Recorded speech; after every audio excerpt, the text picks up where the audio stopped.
Be advised that the views and opinions of the hosts and guests do not reflect those of the station.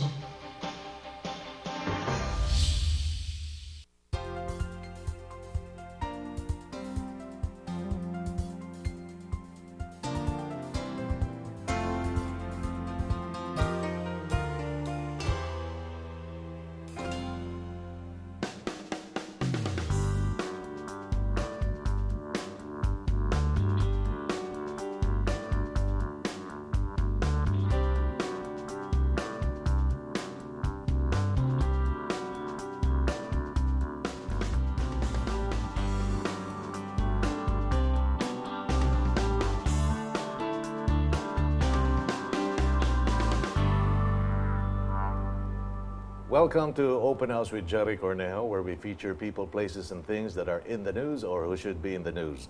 And of course, lately, for the past weeks, especially, one institution in the country has been in the front pages, and this is the Philippine National Police.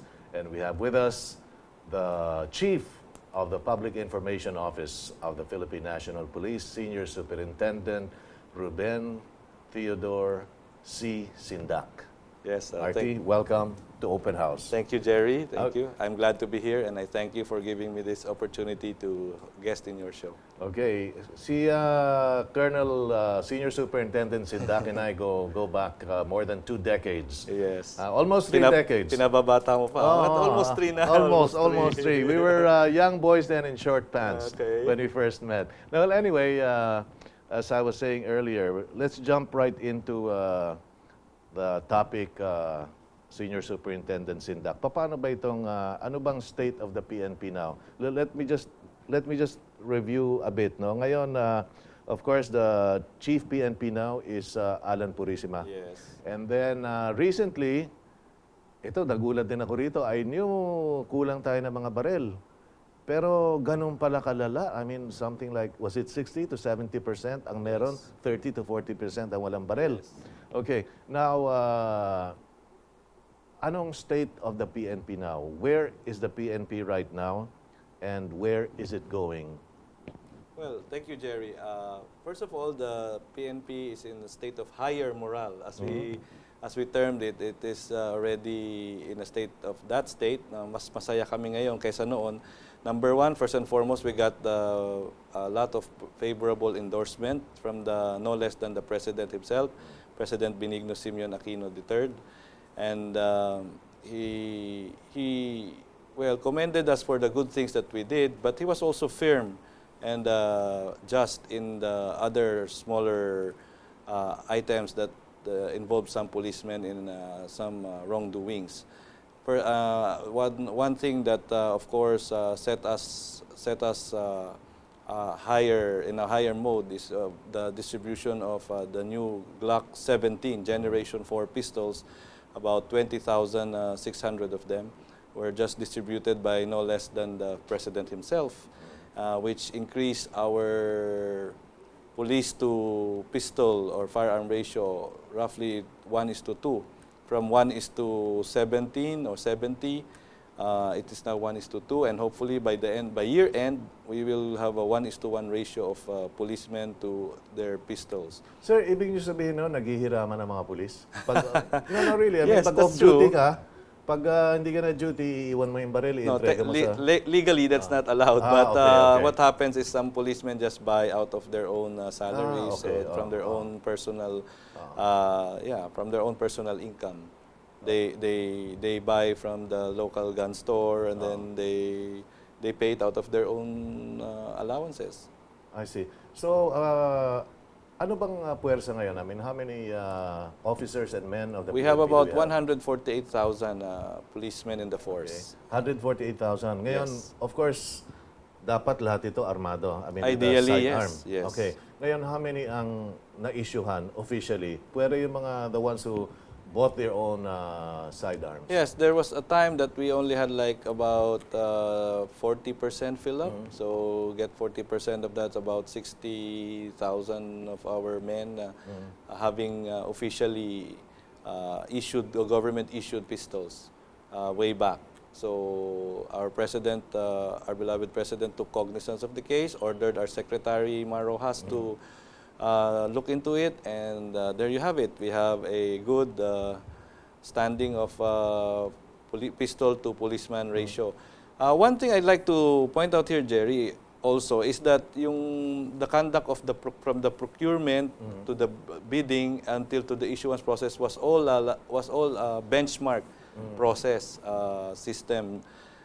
You will see that yung pagsasagawa nung from procurement to bidding, as we saw, was really according to the book, and it was so rigid. It was even monitored by observers from the community, and with 4 cameras for transparency, and then everything was done accordingly. So much so that it was really tough even for the bidders, and it created a net savings of almost 200 million for the government. Yun ang purchase na yun? Yes, that the single purchase of guns. That gave us a surplus of 22,000 more pistols because of that properly or thoroughly done bidding. It translated to 22,000 pistols more. We were able to buy from the savings, which will also further translate by year end. No, our target is 1:1. We will even have a 2% surplus for new recruits, for broken pistols, and replacements that may be needed. Okay. Now, bakit naman masyadong napabayaan to? I was really surprised. I mean, I heard about it for a while. Akala ko ano joke. Akala ko ano biro. Because kuminsan, there were even pictures on the social networking sites na merong, I don't know if it was an encounter. It must have been some kind of encounter. I saw that picture too, Gerry. Nakagano yung police? Yeah, yung daliri lang niya nakaganon. Wala, biro lang yan. Joke lang yan. No, it's not a joke. We have this regular parang annual general inspection and operational readiness and security inspection, test and evaluation, ORSITE, AGI ORSITE, wherein the different units are tested for their readiness, operational readiness to secure camps, their response to calls for help and assistance. So, siyempre, pag drills, kunwarian lang, you cannot use the gun. But then, mayroong grain of truth din doon. Kasi nga, yung kawawang pulis na yon didn't have any gun to show. Kasi normally, we would pull out a real gun, wala lang yung magazine. So, kanya, wala talaga siyang mapakita siguro. So, she had just to simulate the gun. Okay. Ngayon, nagtataka ako, Senior Superintendent Sindac, na the PNP could afford to buy helicopters, could afford to buy vehicles. Sa akin, napaka-basic yung firearm. I mean, whenever you think of a policeman, a law enforcer, you always picture him with a gun. Di ba? Yes, true. You always picture him with a gun. You don't picture him riding a chopper. You don't picture him, hopefully he has a car or a motorcycle. Pero bakit masyadong napabayaan yung baril na... Well, the basic symbol of a policeman is, you said it, right? A badge, a gun, and even a nightstick. Okay, right? okay. So, the problem there was that siguro priorities. It was not past administrations maybe didn't find it as a priority, or they had other concerns, right? Okay. And which I believe has already been has already parang it has already been yung parang they're taking the toll for it, the consequence for it. As you can see in the many cases that has been filed. You have the chopper scam, the V150, V150 was that repair scam, and rubber boat scam. Right. So all this, while they give a bad impression on the PNP, we look at them positively kasi even this only means that the wheels of justice are already turning in this, at least in this administration. Gumagana na ang hustisya, na itutuwid na yung mali, di ba? Where else can you find now that top-ranking officers are being charged for alleged, I repeat, alleged wrongdoings? Yes. So maybe because of those wrongdoings, yun nga, hindi nabili yung basic na equipment, which is a pistol. But it would be nice to point out also that while the pistols are slowly being completed now on a 1:1 ratio, yung patrol vehicles, which is also a symbol of police presence Of course, in any area, was completed about last year. At the time of then Police Director General Bacalso to Police Director General Bartolome, the patrol car fill-up was almost 1:1 already. In fact, nagdadalawa na, Gerry. Nagiging like for every police station, there was at least one mobile car. Okay. And I think you can feel it here now, right? Even in Makati, in Quezon Especially in City. Makati. Yes, where there are so many patrol cars. But in the provinces, it's even more pronounced because in a province that used to have no patrol car, they have at least two now. So twice over, na puno yung fill up yung patrol car requirement. So there was a time also, I'm just guessing, there was a time also na the police had to provide for their own vehicles. Ganun Yes. ba? I Yes. mean, if they had to provide for their own pistols, Yes, siguro. they had to ride their own, the classic stainless Jeep and owner Jeeps and all those kind. But you don't see them now, right? So this is a very positive development that we could all be thankful for. That things are really moving and changing up in the PNP. Okay, sir. Ito lang ang observation ko. For the past decades, it's almost been pare-pareho naman ang mga member ng PNP. Of course, they've moved up the ranks. Like you've been with the PNP for 2.5 decades, yes, di ba? 2.5 Okay, so decades. you moved up the rank from lieutenant, now you're a senior officer. Yes. Ngayon, pareho naman ang mga andun pa sa PNP, pati yung mga ibang PO1, PO2, PO3, sargento, teniente. Well, of course, meron mga bagong graduate ng PNPA, tsaka yung mga, mamaya pag-usapan natin yun, and the PMA. But, ano nangyari doon? I mean, is it really a matter of trickle down from the leadership, na sinabi ng leadership, o mula ngayon, daang matuwid na tayo? Yes. And it filtered down? Ganun ba nangyari? Yes, it all boils down to leadership. Oo. Kasi pareho yung mga taong nandyan eh. Totoo naman. Di ba? No, but the leaders change, remember? No, but I mean that the institution itself Is has there. the same members. Almost. Yes, Di ba? almost. Almost. The great majority are still the same. No, but our circle of life is different. Like, our leaders retire, and then new recruits come in, young blood comes in, and there you have it. You have that circle of life in the PNP that pumps the young blood and maybe flushes out the old one. And hopefully, with the entry of new blood and young blood, the idealism will be preserved or heightened, and maybe there will be others that will come after that will, of course, think of other ideas or better plans to make your police force, our police force, a much better department that will serve and protect the community. Okay. One of the things that we'll discuss later on, Senior Superintendent Sindac, is ano bang vision ng present leadership ng PNP? Of course, it has to come from the top, from the chief, no? I mean, I'm talking about the commander-in-chief. Yes. Pero still, ano bang vision ni Director General Purisima? What, in other words, vision meaning something that is not here at present, but something that he sees, hindi ba? On the horizon. Yes. Kumbaga, itong gusto ko andito tayo ngayon, by the time, kailan ba siya magre-retire? 2015, November. Tatlong taon na lang. Close to our president's concluding part of his term. Because importante rin dito, Senior Superintendent Sindac, is the vision. Yes. Di ba? To see things that are not there. Kesa, I mean, of course, right now, looking at the present, maraming kailangan ayusin. Yes. Pero iba yung may vision ka. Kasi kung wala kang vision, hindi ka dadating doon eh. Tama. Di ba? Correct, yes. Di ba? That's true. So anyway, you're listening to Not Necessarily the News. We're talking to Senior Superintendent Reuben Theodore Sindac, who is the Chief of the PNP PIO, the Public Information Office. The same office that was held by the past PNP Director General, si Bartolome, Yes, di ba? But he came back twice. He became a PIO twice. Ano, retired na ba siya? Yes, of course. And he's now in public... He's in private. He's a private citizen as of now. Private citizen. Yes. Okay, so we'll be back. More about the PNP right after this. Stay tuned.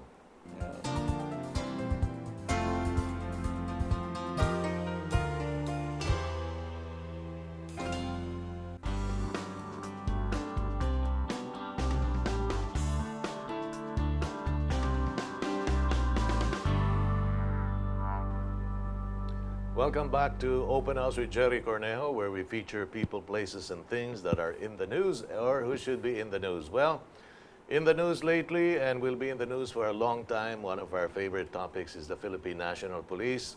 And we have with us the Chief of the Philippine National Police Public Information Office, Senior Superintendent Reuben Sindac. So again, let me call you RT. Yes. Okay. So anyway, RT, Please do. we were talking earlier, ano bang vision ng PNP now under the leadership of Director General Alan Purisima? Ano bang, where does he want to take the PNP na hindi pa nararating ng PNP? Yes, that's a very good question, Gerry. First of all, his vision for the whole PNP is embodied in a much bigger vision, which we call Patrol Plan 2030, or it stands for, Patrol Plan stands for Peace and Order Agenda for Transformation and Upholding the Rule of Law. So this is the overall comprehensive plan of the whole Philippine National Police up to 2030. However, 3-0. yes, Okay. 2030. However, upon the assumption into office of Police Director General Alan Lamadrid Purisima, he also made his own strategic focus in consonance with that overall plan. Yes. It is called Code P. Okay. 2013, 1-3 this time, Okay. 2013 and beyond. Okay. So Code P stands for competence, organizational development, D for discipline, E for excellence, which hopefully all in all would lead to P, professionalism. And this is for 2013 and beyond. If you would have a chance to meet my boss, the chief PNP personally, you will find out that he is a dynamic, radical thinker, out of the box thinker. At the same time, he's also a straight talker. Okay. So sometimes he's also not only sometimes, most of the time he's the favorite of the media because they all only get the straight facts from him. And it makes my job harder. So the competence part, it is important that he feels that everybody knows his job.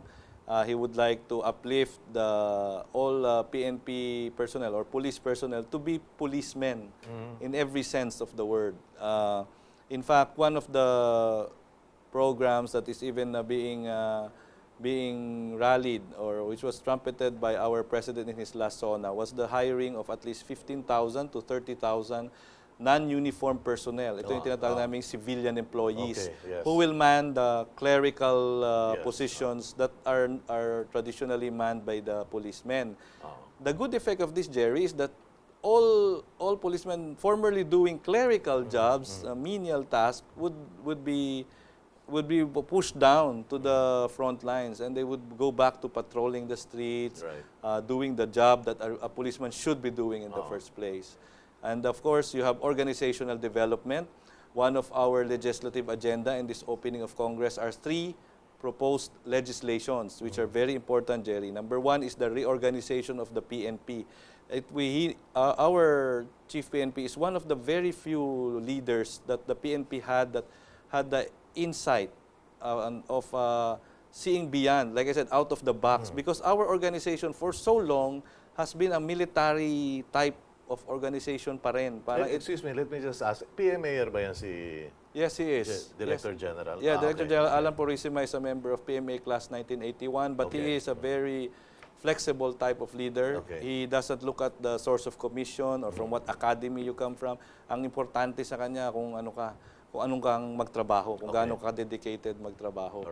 That is how he sees a person. He doesn't look at where you came from or importante what you do or how you do it, di ba?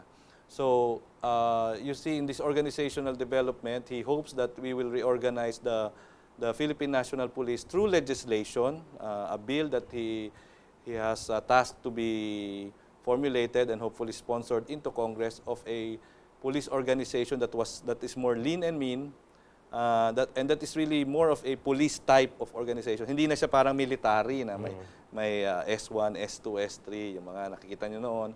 Now it is like 3 major pillars, 3 major columns. One for administrative support, andun na lahat, yung siyempre yung resources, human resources, material resources, financial resources. Number 2 is yung investigative pillar, and number 3 is the operations pillar. Doon na magre-revolve ang kabuuan ng inyong police force. Can you please repeat those through administrative? Yeah, administrative support, di ba? Support, Yung okay. doon na lahat ng human and Yes. material and financial resources. Okay. Yung magsusupport doon sa dalawang pillar. Ano yung dalawa pa? It is investigation and Okay. operations. Okay. So ngayon hindi ganun ang setup ng PNP? Hindi, marang military ang itsura niya, 'di ba? Yung typical pyramid style. Okay. There's a head, you have a few leaders here and more leaders there, Okay. staff here. This one's like one head, one assistant, 3 columns. That's it. So it's never been like that? It's not been like that. See, never. Ngayon, kung sakali, this is the first time. If Congress passes it into a law, yes, it will be. And it has to be a law. Hindi It has to be a law. You Hindi cannot pwedeng nireforma lang ng Chief PNP. Hindi, he cannot Kailangan do it at batas this talaga ito. level. It has to be Okay. a law. Okay. But I believe many congressmen will support it because it is way past due. A police force that functions as a police. Is there a template that we're following in other countries na It was- best practices? Hindi naman template. It was a well-researched work. We saw or he found out that it was not our organization. Maybe one of the reasons why we're having a hard time moving forward is parang military pa rin, pero we have the restrictions of a civilian type of organization. Kasi yung move ng military is different than the police, Yes. di ba? Ang police medyo calculated, Right. calibrated. The military has the power and the authority to move the way they like to move. Force nga eh. Yes, Armed it's force. armed forces, right? So, police, di ba? Police is more of civil defense, di ba? While military is more of national defense. So, this is how we view it, and this is how he views it, na we should have an organization that is more lean and mean para mas madali kaming makamove. But because if you follow the military type of setup in a civilian type of organization, it makes it harder for us to do things. Now, Senior Superintendent Sindac, anong ideal number of policemen, officers and men? Like right now you said you have 148.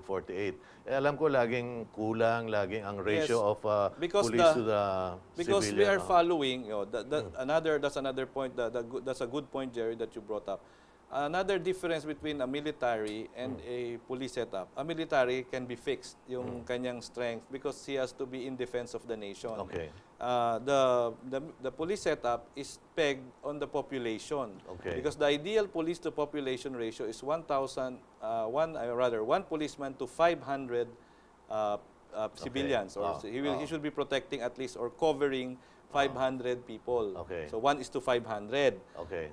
To date, I think our batting average is about 1:2 or 1:1.8, 1,800 to 2,000 Okay. people, which is very large or very big. Oo. So as the population grows, dapat ang police mo is a bit also proportionately grows. So that's how it should work. So parating kulang talaga pagka titingnan.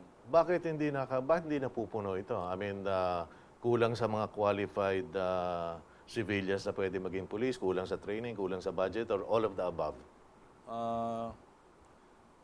Well, in order of priority, it's practically all of the above. But siyempre, kulang din yung economics din side, di ba? Okay, The okay. country can support only so much. So Okay, it will start kasi with the quota. Okay. So if you can open that much quota, but about the recruitment, we have no problem with recruitment. Okay, Sobra-sobra ang gustong magpulis. Okay, good. Ang problema, yun, papasok din sinabi nyo, medyo hindi naman lahat qualified. So kahit na sabihin natin na excess yung nag-a-apply, hindi naman sila qualified, hindi rin sila matatanggap. So that is another area.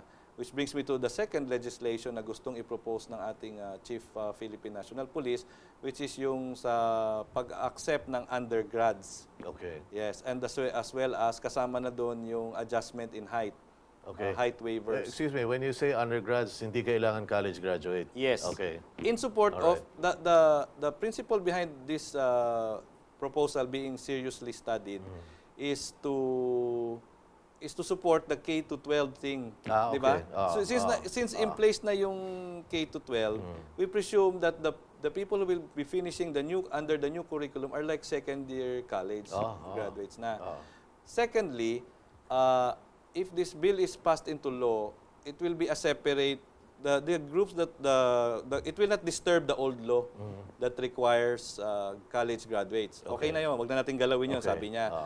Magkwe-create tayo ng isang grupo na undergrads who will work their way to the top. I mean, meaning to say they can study at night. At the same time, parang outreach program to help people finish studying. Parang working student. OJT. Yes, OJT, working student, pay your way to school. Di ba? So, for those who have less in life, they will have a better chance to do better in life, di ba? Okay. So, makikita mo through this, we will allow undergrads to graduate, but they will form a separate contingent. Ito yung para sa mga pang-maneuver battalions namin. Kasi they are more, di ba, the younger ones are more daring, they're more aggressive. Yun. But they will Bala not... sa kanyon? Yes, hindi naman. Nabiro lang. Yes, no. They're more daring, they're more aggressive, totoo. so they have the spike to the do energy, the energy to do what has to be done. Right, Because right. another aspect kasi of what many of our people don't know is yung another role of the PNP is the internal internal security operations, which is yun nga, insurgents fighting internal problems. We still do that, although as of now, since we cannot do it that much, yung AFP pa ang nag-lead role. But we will have to face there will come a time and we will have to face it also na PNP na ang gagawa niyan, because slowly also the AFP is also assuming the external defense mode role. When that is handed down to us, kasi as they clear every barangay, as they clear every town, as they clear every province and turns it over to the PNP, problema yan. Gerry, ang hirap kasi yung mga college graduate, medyo pagka inutusan mo ng ganito, medyo pag-iisip, di ba? Talagang medyo deliberate. But if we have young ones that are ready to fight, then at the same time ready to work their way up para eventually, when they finish, parang ano lang to, ang setup, parang 3 years thing. It will be a 3-year or 3 to 5-year or 6-year thing na when they will be given a chance to finish their college degree, and then they can join the main police force. Start sila Hindi pa sila main police force at that point. Hanggang Yes. mag-graduate pa rin Parang sila. adjunct sila sa police. Okay. They're still thinking of the right term. Kung tawag sa kanila, Trooper 1, Trooper 2, or something ganun. So parang police trooper or something like that. But he will not be, but these are all in the works. These are all in the works. One that is within our reach though is outsourcing of the recruitment. This is a good this is a good idea, again, one of those dynamic ideas of our chief PNP in conjunction then with yung kay Secretary Mar Rojas na gusto niya barang by draw lots na lang yung Tambiolo style yung pagre-recruit para to take away any personal intervention. Okay. Let me start with the one that is proposed by the Secretary. Yung pagka by Tambiolo or by draw lots ang pagre-recommend ng this is assuming everybody's already qualified. Qualified na lahat. Yeah, then para hindi magkaroon ng parang padrino system, I guess the best way nga is parang random, assuming all factors already satisfied, he is qualified, everything. Right. So ganun na. So that Assignment ito, saan ka ma-assign? Hindi, kung O papasok ka na, tatanggapin okay. ka. Okay. Meron kasing portion doon na may say kasi yung mayor o yung chief of police. Alright. Okay. So the problem there is, siyempre, nagkakaroon na ng padrino. Early pa lang, natututo na siya mamulitika. Right. Yun. So he learns to, already learned to how to politicize so early in his career. The beginning. The beginning. Ang beginning pa lang. So, with that also, pwede rin ang support naman yung pinag-aaralan, masusing pinag-aaralan, yung i-outsource naman ang certain parts of the recruitment process so as to prevent yung intervention, personal intervention. Alam mo na, palakasan naman, hindi naman padrino to, palakasan. Pasok mo naman yung anak ko, pasok mo naman yung... So paano outsource? Ano ibig sabihin outsource? Let's say, yung headhunters, I'm sure you've heard of those things. Headhunters, sila nang gagawa. I need 2,000 policemen, bahala ka na. Alright, itong criteria, itong prerequisites. Great. Ikaw na maghanap, kailangan pati exam niya, ikaw nang bahala. Right. So, but, siyempre, final say, meron kunyari, final screening na lang yung PNP. Good. Kung kung talagang karapat-dapat ba yung pinili. Diba? Okay, hold that thought. We're gonna go, pagbalik natin, tatapusin natin yan. Yes. You're listening to and watching Open House with Gerry Cornejo on GNN, and we're airing nationwide and in 7 Asian countries. And we have with us now the Chief of the Philippine National Police, Public Information Office Senior Superintendent Reuben Sindac. And we'll be back to talk more about the PNP right after this. Stay tuned.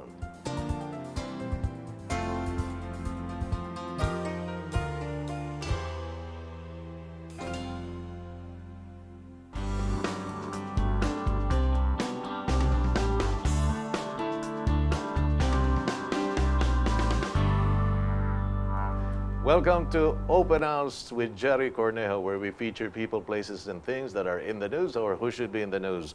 And if you've just tuned in, we've been talking about the Philippine National Police, the state of the Philippine National Police, of course, under the Commander-in-Chief, President Noynoy Aquino, and Chief PNP, Alan Purisima. Yes. All right. And we have with us, of course, the spokesperson.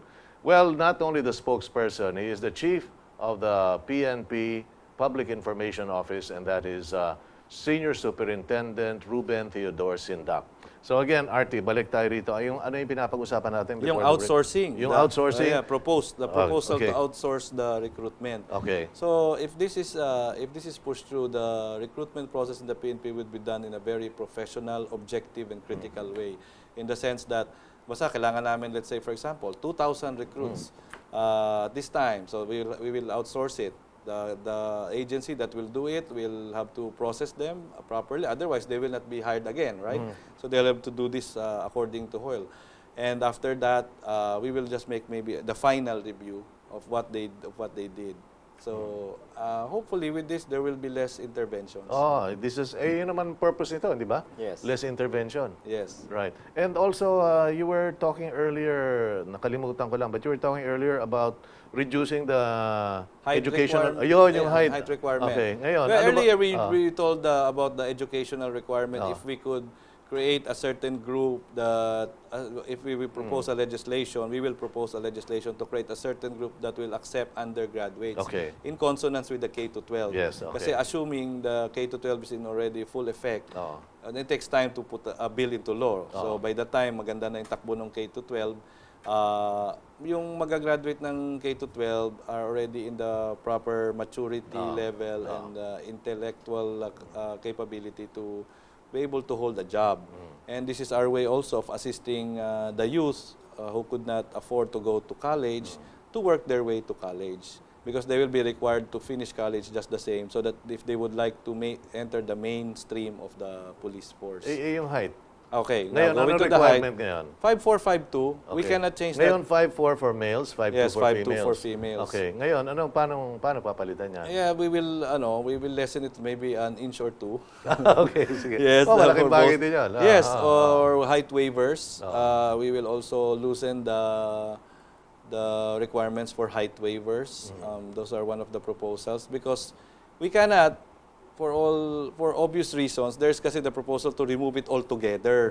But with due respect, diba, to the midgets, they cannot really, if you're a midget or a hobbit, with all due respect, again, it would be very difficult for him to perform the basic tasks of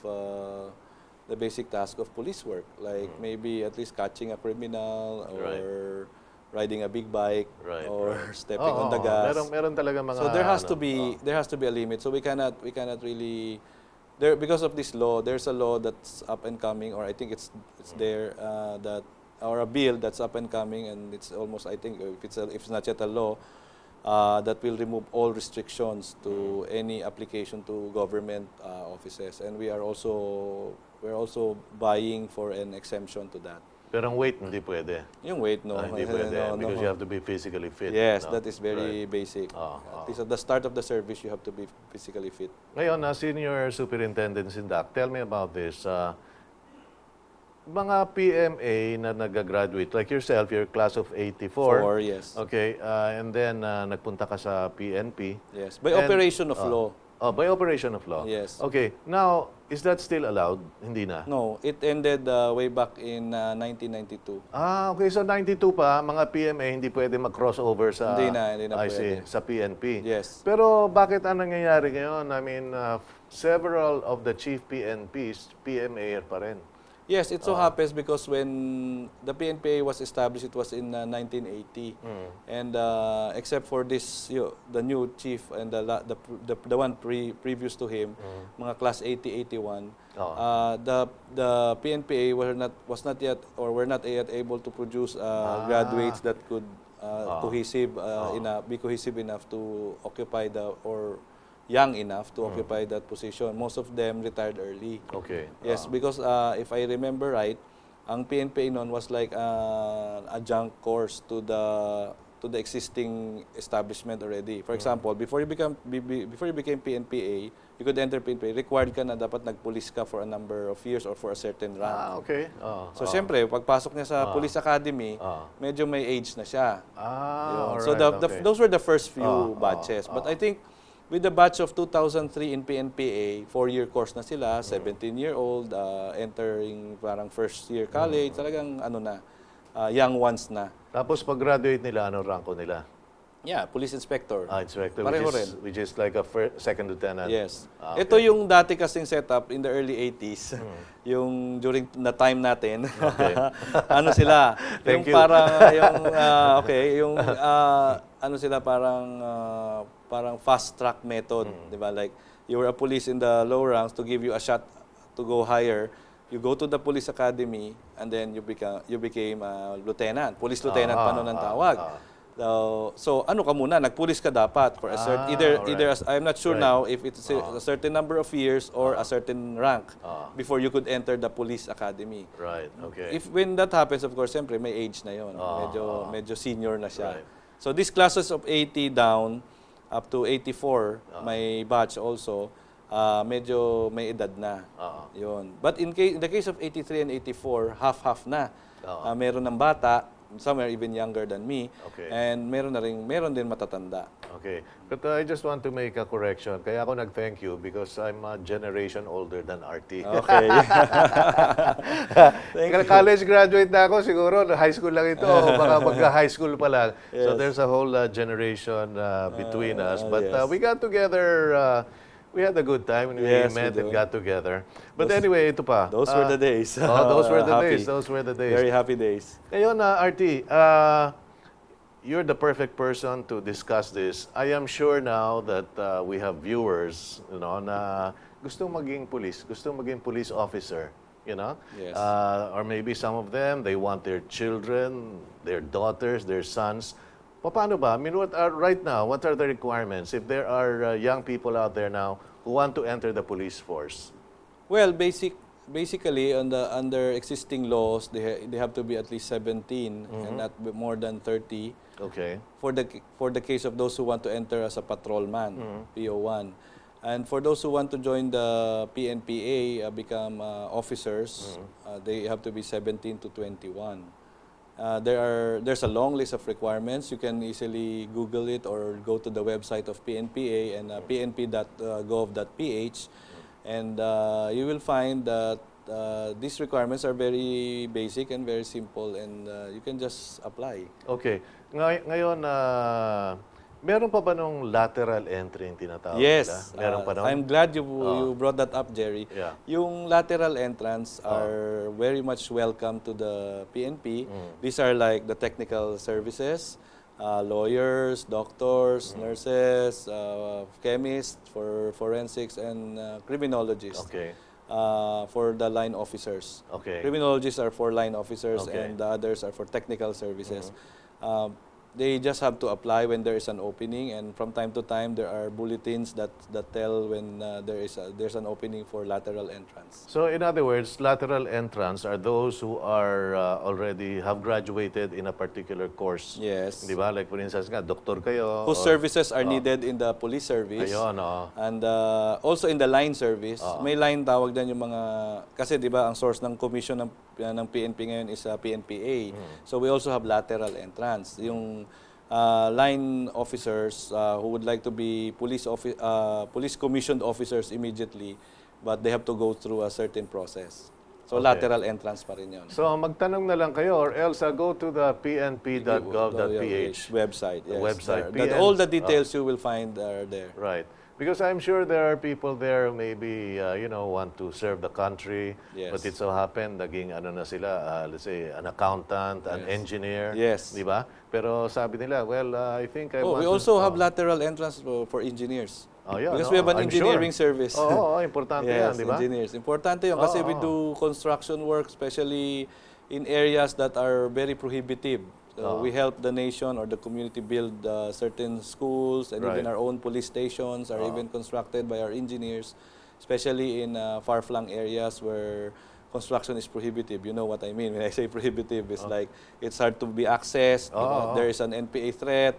Yun. So tinutulungan din namin yun. Offhand, Senior Superintendent Sindac, ano mga top 5 professions that are much needed by the PNP for lateral entrance? Oh, that's Yan ang top 5. easy. Actually, top 3 would be, number 1, criminologist, licensed criminologist. Okay. Number 2 is our lawyers.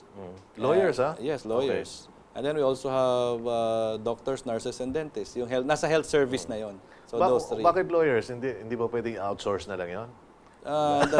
May law kasi. Yeah, okay. Actually, there are also those proposals, but they're way far. Matagal pa siguro mangyari yon. Kasi we would like to outsource. There are many aspects of the police service that are being studied na pwede nang outsource. Number 1 nga, yung lawyers, yung legal service, yung health service, tsaka yung crime lab. Yung crime lab, para yung forensic will be parang independent institution, kaya maganda sana kung i-outsource na lang. But again, very controversial, very sensitive and very tricky subject. So it has to be really carefully studied. Okay. Now, one more thing. Ang 911 ay napaka-effective at responsive sa mga ibang bayan. I think in the UK it's 119. Baligtad, no? Pero sa atin, ano bang number natin? It is 117. 117. But there's a move by our Honorable Secretary Marojas to have a project 911. Okay. But it's still in the works. 117 is still working. Okay. But they're planning to have a big project about it, a 911 project. He said he will still stick to the 911 because it is the internationally accepted standard for emergency numbers. Maski sa cellphone, yun ang naka-program doon, 911. Yes, that's true. So 911 will be the internationally accepted since 911 is the internationally accepted emergency number, baka bumalik tayo doon. But as of now, as I'm saying, 117 is still working. So in other words, kung talaga meron nangangailangan ng emergency police services, if they go to 117, I mean, can they really rely and depend na dadating ang tulong? Yes, they can count on So 117, yes, people. 117. 117. Now, okay, ang bilis ng panahon, RT, ha? Yeah. I mean, we have to be ending now. So, if you have any message from the Philippine National Police, being the Public Information Officer or the Chief of the PIO, yes, please, RT, there's your audience, the Filipino people. Well, to our stakeholders in the community, we would like to thank you for your continued support. Please continue supporting your local and national Philippine National Police, because without you, we will not be able to perform our jobs as good as we have to. We have sworn to protect and to serve each one of you. Help us to do this by your cooperation, with your support, and we know we will be able to have a peaceful, orderly society that would be conducive to doing business and having a happy life. And for our policemen in the field, please continue doing our respective jobs, continue staying the course, do not be distracted or discouraged by whatever negative publicity or negative effects of the different intrigues that are being sown in other media about the police. There are a lot of good policemen I know out there. It's just maybe a 1 or 2% of us that are not doing it right, and we're doing something about it. So ipagpatuloy lang po natin ang paglilingkod para sa bayan sa tuwid na daan. Maraming salamat po. Okay, maraming salamat, Senior Superintendent Sindac. Marami pong salamat. And well, yeah, I mean, that is true. I mean, there are a few policemen are doing their work, but definitely, I mean, the majority of them are still upright and dedicated to serving the people. So let us continue trusting and let us continue supporting the PNP. No? Nasa sa atin din yun eh. No? Ang pagpalit ng pananaw sa PNP, hindi lang po nanggagaling sa PNP, but it also should come from the citizenry, from you and I. So with that, thank you very much again. And until next week, take care. I love you. God bless you.